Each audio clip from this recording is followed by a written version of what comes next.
Hey everybody, good afternoon. This is Ask Me Anything. It is the end of our Ask Me Anything hour where we answer all your questions about nutrition and holistic health. And today we're going to talk about a bunch of great things. We got a great group of people in here today who've been really excited. So we're going to answer your questions. We're going to talk actually really exciting news about reversing aging. We talk a lot about anti-aging, but I want to talk to you about reversing aging today. A new study actually came out of UCLA that's very encouraging, and this is something that we've been talking about for a very long time around here, is ways that you can actually do that.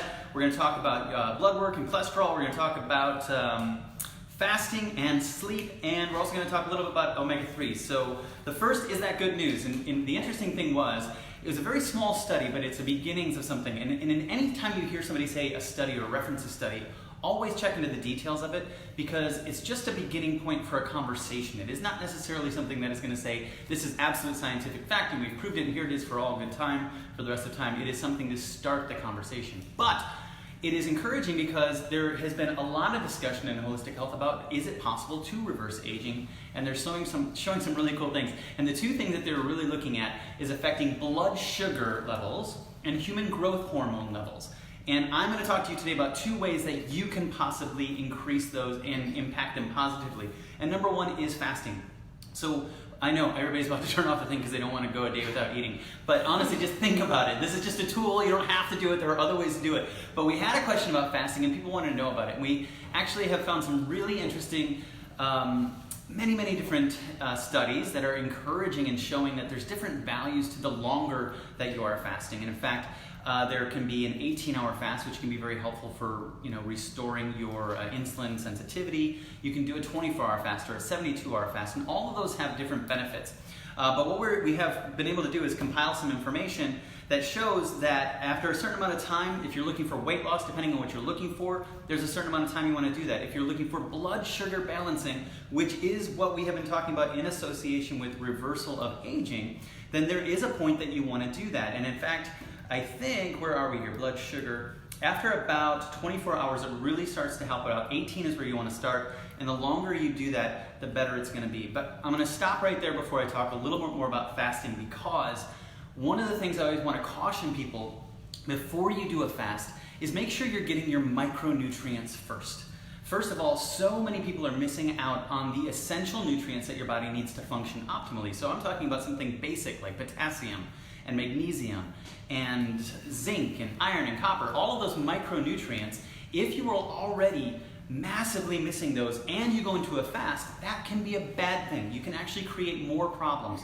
So be careful before you just jump crazy headfirst into a fast because you're hearing that there's these great benefits. Make sure that you're eating a healthy diet first. Make sure that you're supporting yourself with electrolytes when you do it. Make sure that you're really doing a little more investigating into it other than just saying, hey, this study said that I can balance my blood sugar by fasting. Make sure that you're supporting your whole body. But the actual interesting point here is we've been talking a lot about a 72-hour fast, and a lot of things tend to peak at that time. So autophagy can peak at that time, your intestinal stem cell reproduction, your immune reboot, and musculoskeletal stem cells, all of that can actually have a huge regeneration after a period of fasting. So whenever anybody tells you there's nothing else you can do about something, possibly look at fasting as an element that you want to maybe start investigating as something that can help you out with that, especially when it comes to blood sugar. So we'll talk more and more about that, and for those of you who have more questions about it, there's a lot that's happening in the body, a lot of cellular cleanup and repair, and the longer you do it, the better it gets. But there is a negative return at some point, so you don't want to do it for too long. You want to make sure that you're finding an appropriate amount of time to do that. So we have had a few people giving us great reports on their experience with it, and it's always encouraging too. So talking about that blood sugar, last time I showed a book, and I think I held it up there too quickly, so I'm going to hold it really slow this time. This is the Better Brain Solution. And the interesting thing to note about this book is that he talks a lot about blood sugar and how it really negatively impacts your memory if your blood sugar is too high. So a huge correlation between making sure that you are keeping your blood sugar balanced, not only for reversing aging, but also reversing your cognitive abilities or improving your cognitive abilities. So if you haven't taken a look at that book yet, it's a great read, very encouraging, also focusing on ways that you can reverse certain aspects of decline in your health. Okay, so the second thing is sleep.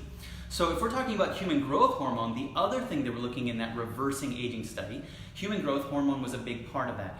And that's why sleep is so important. There's a huge element in when we're sleeping that's going to support our human growth hormone production.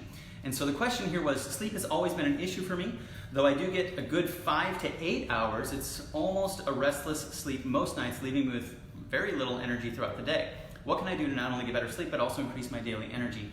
So what I like about this question is, first of all, it already understands that the lack of energy might be due to the lack of sleep. So instead of like chasing things to try to increase energy, we're going to look at whether or not there's sleep first. And that's almost always the rule we're going to have here, is before you try to put something in to stimulate or change or force something to happen, we should first look at all the things that are essential for health, make sure that they're all in the equation first, and once we've done that, see how much of that other stuff just goes away. So many times people aren't looking at their micronutrients or their sleep and just looking to make sure that they're getting those first, but they're trying to stimulate.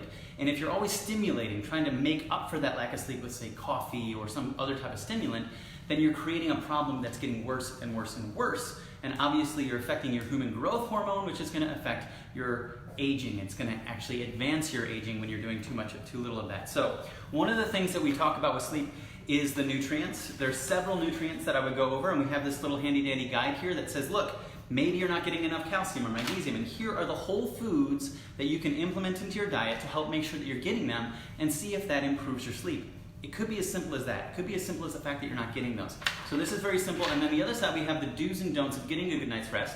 So there's not just one thing that you want to do. You want to try to do all of these and check them off as you go. This is actually based on Sean Stevenson's book, Sleep Smarter, which is a great book. And then another thing that I'm always reminded of, thank you to my friends in the dental community, that breathing, your breathing pathway, can be very much a big part of the quality of your sleep. So you may want to get that checked out. Check out, make sure that you're actually breathing well. Talk to a qualified dentist. We have a couple in this area that we would definitely suggest for you if you want to come in here and talk to us locally. So sleep, a lot you can do to improve your sleep. You said 5 to 8 hours on there. In most of the research that I've looked at, I would focus on 6 hours or more. I honestly try to get 7.5 to 9 every night, ideally for optimal function. And you definitely don't want to go below 6. Below 6 is when you really start to have all kinds of negative impacts, and it's accelerated at that time. So really shoot for 6 to 9 instead of 5 to 8. Now everybody's different, of course, but I would first rule out all those nutrients, rule out those lifestyle factors, and then if anything remains, then we'll go deeper into the sleep discussion. Okay, I want to talk about cholesterol really quickly because I find too often people are not keeping an eye on their cholesterol. I'm going to post below an article written by Sling River Press on cholesterol. It's worth reading if any of you are concerned about your cholesterol or if any of you are on cholesterol medication.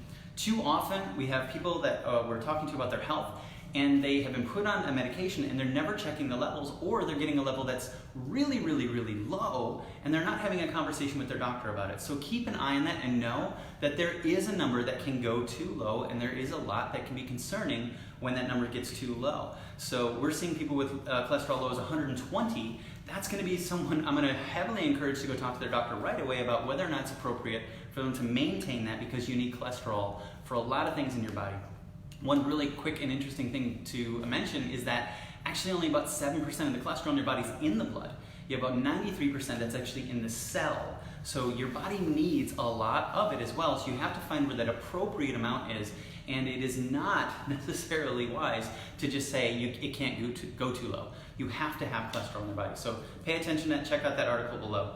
And so that's my other point about blood work in general. We have a lot of people saying, well, can you just do a blood work lab and tell me about what's going on in the blood? And blood work can be very helpful, but I do want to remind everybody that is, again, just like the studies before, a starting point for a conversation. It is not going to be something that says, absolutely, this is everything that you need to know about your body, because what's in the blood is different than what's in the tissue. What's in the blood is what's getting transported around, and yes, you can take a lot of information from that and try to understand what's going on, but oftentimes your body's going to be moving things all over the place to be able to check out and understand and keep a balance of what's happening. So let's use calcium as an example. A lot of people will say, well, I did blood work and it showed I have this much calcium in my blood. But is that what they're going to do to check out and figure out if you have osteoporosis? No, they're going to do a bone scan, because your body can take calcium out of the bone, put it into the blood, and move it around. So just looking at the blood work for calcium levels obviously isn't going to be the best way to do that. There are tissue levels and there are blood levels. So it is, again, the beginning of a conversation and understanding your micronutrients. I know that's a little complicated, but your body's complicated, so understand that there's not just one thing that you can look at to get all the answers in there. I'm seeing a lot of interesting looks on the faces and here people going, really? Yeah, really. Okay, so 2 last things before we're done here.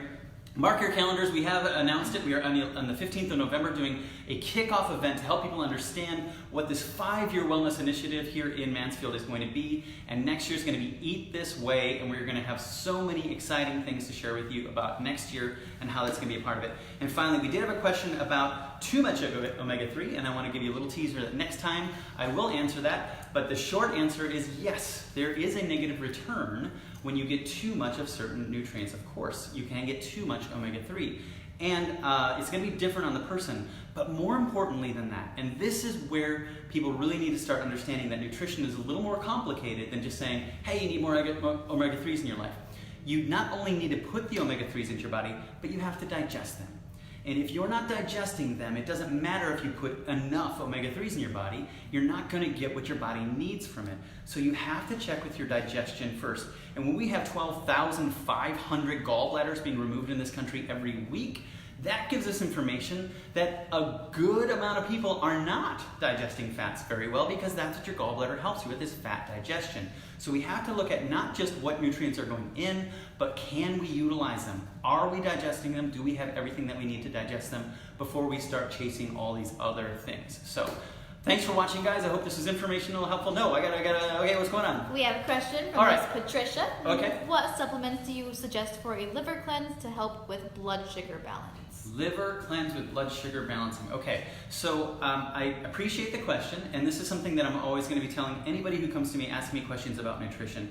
First of all, everybody's different. So there's not one thing that I would tell every person that they could do to be able to help support their liver and their blood sugar. We have to look at what's going into that equation. What is that person eating, and what are they not eating that we have to understand? So if we really want to know whether or not somebody has enough potassium in them, we need to look at what they've eaten for the last 2 weeks. Maybe they haven't eaten potassium, or they've getting very, very little amounts. And that's going to be important for blood sugar balancing. You have to have potassium, and we're going to talk about that in next month's subscription box. It's all about blood sugar. The 2 nutrients we're going to talk about are going to be potassium and chromium, because both of those are really important for blood sugar balancing. So before just going straight to the liver and saying, well, how am I going to support the liver's ability to do that? We need to know more about the entire person. What's going into that could be affecting the liver in a bad way? Are they eating things that are inhibiting the liver's ability to function?